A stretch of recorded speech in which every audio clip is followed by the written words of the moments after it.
नमस्ते बच्चों, मैं टीचर स्नेहल हिंदी कक्षा में आप सभी का स्वागत। आज हम देखने वाले हैं पाठ 8वां गजल, जिसके कवि हैं माणिक वर्मा जी। आप देखते हैं कवि परिचय। श्री माणिक वर्मा जी का जन्म 1938 में उज्जैन में हुआ। आपकी गजलें बहुत ही प्रेरणादायी होती हैं। आपकी प्रमुख कृतियां कुछ इस प्रकार हैं: गजल मेरी इबादत है, आखिरी पत्ता, आदमी और बिजली का खंभा। आपकी पुस्तक में जो गजल दी है वह गजल मेरी इबादत है इसी पुस्तक से ली गई हैं। देखते हैं इसके बारे में।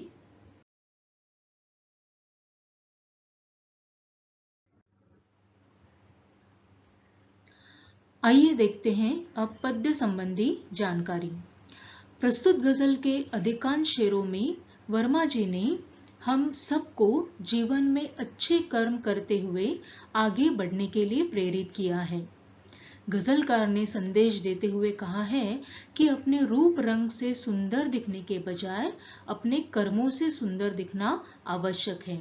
जी हाँ बच्चों, आप अपने जीवन में जो भी कुछ काम करते हैं उसी से आपकी पहचान होती है।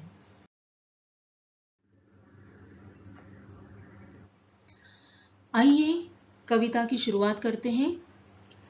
इसमें सबसे पहली गजल है: आपसे किसने कहा स्वर्णिम शिखर बनकर दिखो, शौक दिखने का है तो फिर नींव के अंदर दिखो। इसके शब्दार्थ कुछ इस प्रकार है: स्वर्णिम यानी सोने के रंग का, शिखर यानी पर्वत की चोटी, नींव यानी ईंट या पत्थर। देखते हैं इसका सरल अर्थ क्या है।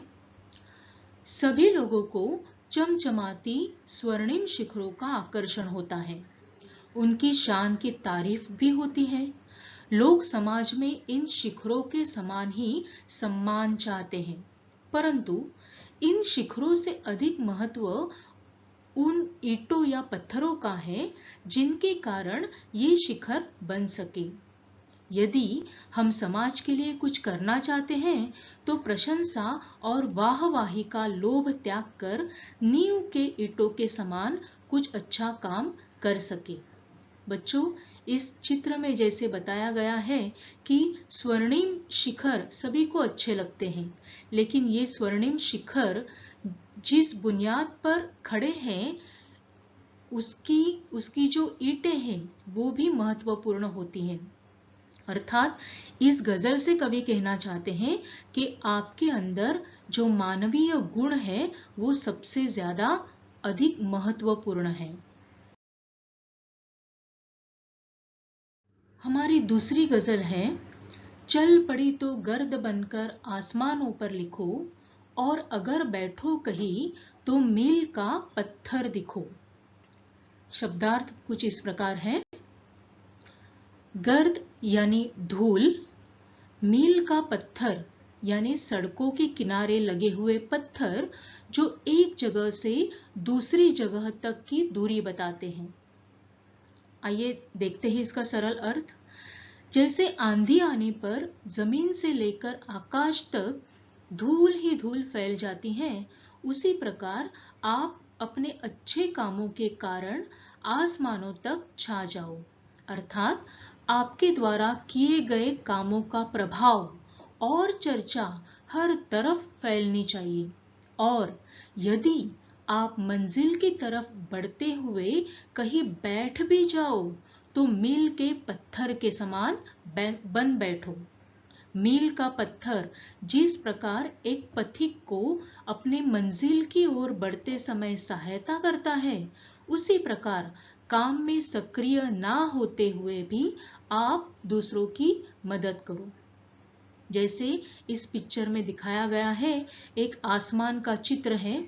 आसमान में जब धूल फैलती है तो वो चारों दिशाओं में फैल जाती है। उसी प्रकार बच्चों, आपका भी काम ऐसा होना चाहिए कि सभी लोग आपकी तारीफ करें, और अगर ये काम करते करते आप कहीं थक भी जाए, अब आपसे काम नहीं हो पा रहा है तो इस मील की पत्थर की तरह आप बन बैठो। ये जो मील का पत्थर है वो रास्ते पर चलते हुए राहगीरों को जिस प्रकार रास्ता दिखाता है, वैसे ही कुछ ना करते हुए भी आप दूसरों को कुछ मार्गदर्शन कर सको।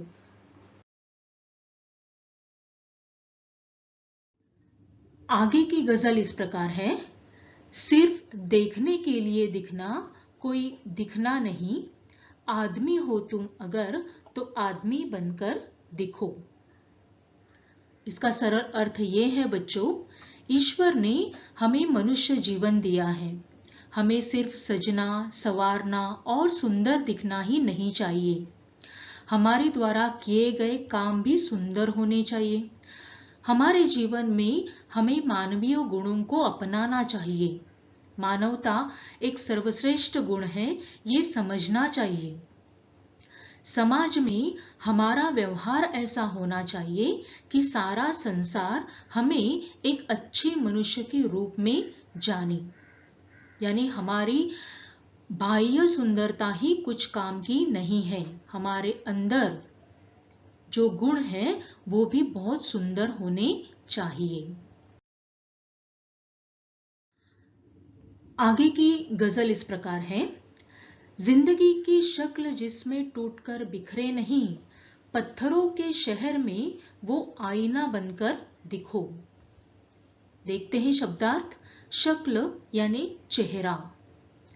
अर्थ इसका ये है, हमें ऐसा इंसान बनना चाहिए कि कैसी भी प्रतिकूल परिस्थिति क्यों न हो, हमें विचलित नहीं होना चाहिए।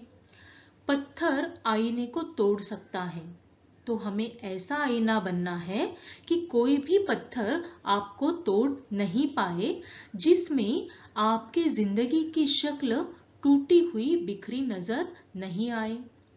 आईना हमें सच्चाई बताता है, हमारे सच्चे गुण नजर आते हैं। इसी तरह हमें रहना चाहिए। आगे की पंक्तियां कुछ इस प्रकार हैं। आपको महसूस होगी तब हर एक दिल की जलन, जब किसी धागे सा जलकर मोम के भीतर दिखो।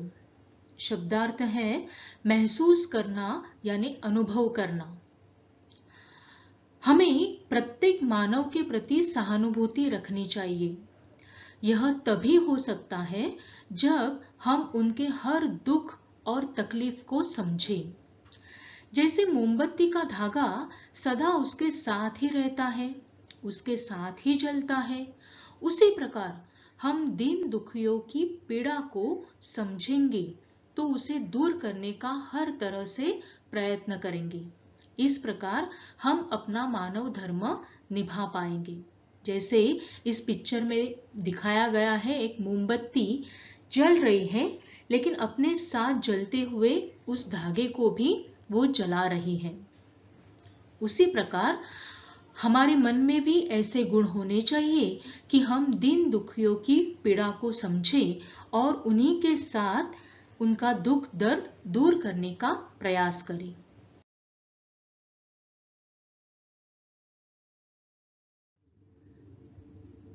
आगे की पंक्तियां हैं।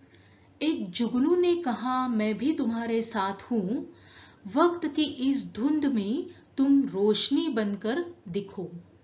शब्दार्थ है जुगनू एक छोटा सा जीव जो प्रकाश देता है। इस पिक्चर में भी आपको वो जुगनू नजर आ रहा है। धुंध यानी धुआं या कोहरा।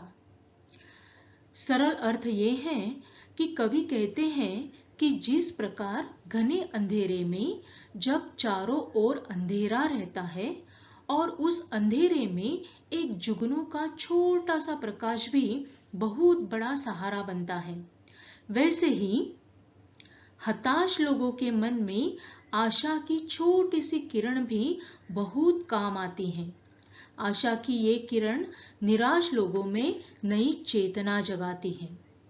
सही है बच्चों, हम अपनी छोटी सी आशा की किरण अगर ऐसे लोगों के, ऐसे हताश लोगों के सामने रखेंगे तो वे लोग भी अपनी पीड़ा को भूलकर एक नई उम्मीद लेकर इस जिंदगी में फिर से अपनी जिंदगी जीने की कोशिश करेंगे। बच्चों, आगे की लाइन है, एक मर्यादा बनी है हम सभी के वास्ते, गर तुम्हें बनना है मोती सीप के अंदर दिखो।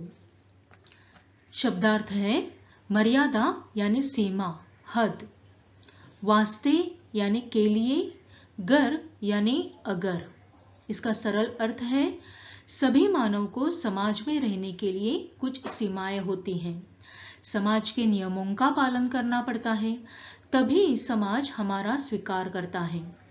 जिस प्रकार मोती सीप के अंदर होता है तब उसका मूल्य बढ़ता है, उस प्रकार हम अगर समाज की मर्यादा में रहें तो हमारा मूल्य भी बढ़ता है। समाज की मर्यादा में रहकर ही मनुष्य अपनी पहचान बना सकता है। आगे की पंक्तियां हैं, डर जाए फूल बनने से कोई नाजुक कली, तुम ना खिलते फूल पर तितली के टूटे पर दिखो। इसका सरल अर्थ ये है बच्चों, कोमल सुंदर कली जब फूल में परिवर्तित होने लगती हैं तो डर जाती हैं। वह जानती है कि उसके खिलते ही तितली उसका रस चूसने के लिए आएगी और फूल बनी कली को परेशान करेगी। हमें फूल को तितली से बचाने का प्रयास करना चाहिए। फूल के मन में जो डर है उसे बाहर निकालना है। यहाँ दूसरी तरफ से कवि ये कहना चाहते हैं कि समाज में आज भी कुछ लोगों को आगे बढ़ने से रोका जाता है। उदाहरण के तौर पर हम लड़कियों का उदाहरण ले सकते हैं। लड़कियों को ठीक तरह से व्यवहार उनके साथ नहीं किया जाता। उनके खिलने से पहले ही उन पर किसी प्रकार का दबाव डाला जाता है, जिससे उनके आगे बढ़ने का रास्ता बंद होता है। ऐसे समय हमें उनके मन से डर को निकालना चाहिए। ये सच बात है बच्चों कि हमारे आजू बाजू में बहुत सारे ऐसे लोग होते हैं जो हमें तरक्की करने से मना करते हैं, हम पर दबाव डालते हैं, हमें पीछे लाने की कोशिश करते हैं। लेकिन हमें बिल्कुल भी ना डरते हुए उनका सामना आत्मविश्वास से करना है और आगे बढ़ते रहना है। बच्चों, आखिर में कवि कहना चाहते हैं, कोई ऐसी शक्ल तो मुझको दिखे इस भीड़ में, मैं जिसे देखूं उसी में तुम मुझे अक्सर दिखो। देखते हैं शब्दार्थ, शक्ल यानी चेहरा, अक्सर यानी बार बार।